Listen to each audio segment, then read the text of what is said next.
La città non è fatta di giardinetti, di aiuole, di strade da dover compromettere perché si fa una pista ciclabile e poi non ci va nessuno perché è pericolosa.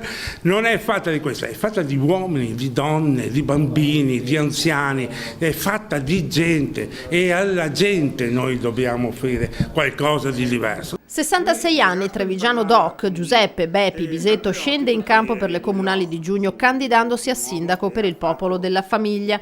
Insegnante, poi dipendente provinciale, fondatore del GRIS, il gruppo di ricerca e informazione socio-religiosa nazionale, è consapevole, dice, di partire da un 1% di consensi. Ma non ci interessa, a noi ci interessa che ci sia il simbolo, che ci sia questa opzione a favore della famiglia, perché anche a Treviso ci sono famiglie numerose che non hanno nessun benessere e nessuna applicazione di nessuna legge a favore di loro e a favore dei loro figli. Ci sia una presenza e ci sia un fatto valoriale nella politica. Popolo della Famiglia che nei mesi scorsi aveva cercato un avvicinamento a Giancarlo Gentilini, poi ritornato in Lega. Credevamo che una opzione Gentilini fuori dal centrodestra potesse essere un'opzione interessante.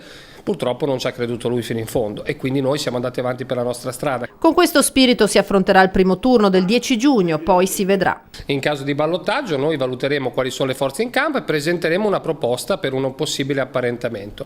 È chiaro che vogliamo dialogare con coloro che raccolgano pienamente le nostre proposte.